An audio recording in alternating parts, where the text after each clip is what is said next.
नमस्कार, स्वागत आहे मित्रांनो आपल्या यूट्यूब चॅनलवर। मित्रांनो, यूट्यूबवरती फ्रॉड कोर्स आता खूप झाले आहे। तुम्हाला लिंकच्या माध्यमातून कोर्स घेण्यास प्रोत्साहन केले जाईल।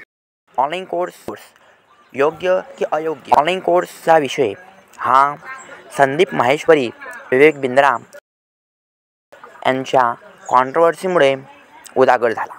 आता हा मामला हायकोर्टमध्ये आहे। पण नेमकं आता ऑनलाईन कोर्स कशाला म्हणावं? या कॉन्ट्रोवर्सीमध्ये शिकायला काय मिळालं? सर्वप्रथम कोर्स म्हणजे काय? तो कोर्सचा सोपा अर्थ होतो ज्ञान। मग ज्ञान कसं? डेफिनेशन व्हर्च्युअल लर्निंग, व्हर्च्युअल म्हणजे आभासी, याला आपण ई लर्निंगही म्हणतो। कोर्स फॉर्मॅटमध्ये आपल्याला मिळते। या कोर्सचे दोन प्रकार आहेत, पेड आणि फ्री। साहजिक आहे, फ्री कोर्समध्ये तेवढ्या सुविधा मिळणार नाही ज्या पेडमध्ये मिळतील। उदाहरणार्थ सर्टिफिकेट असेल, स्टाफ असेल किंवा प्रोफेशनल व्यक्ती असेल।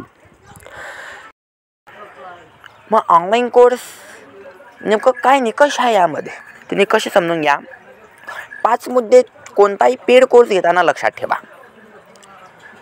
सोल्युशन तुम्हाला मिळते का? म्हणजे तुझे जे डाऊट आहे ते क्लिअर होत आहे का? रिलेव्हंट हे आपल्याला परवडणार आहे की नाही? 3 आहे सप्लिमेंट म्हणजे पूरक त्याला अध्ययन मिळत आहे की नाही? रिझनेबल आहे का? त्यामध्ये रिफंड पॉलिसी आहे का? पैसे 3R जे आपली पॉलिसी आहे त्या अंडर येतात। हे संदीप माहेश्वरी आणि विवेक बिंद्रा यांच्या कॉन्ट्रोवर्सी आपल्याला शिकायला मिळते।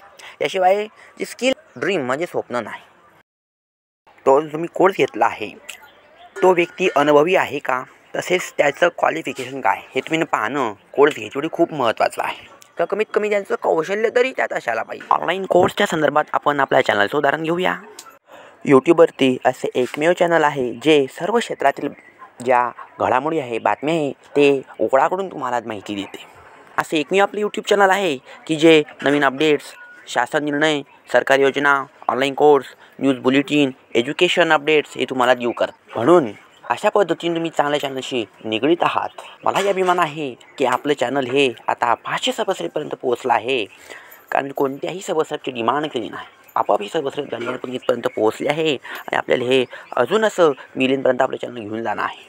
कारण आपलं एकच उद्देश सुरुवातीपासून राहत आलेला आहे, ते म्हणजे शिक्षण हे मोफत असायला पाहिजे। हा व्हिडिओ तुम्हाला कसा वाटला जरूर कमेंट करा। धन्यवाद।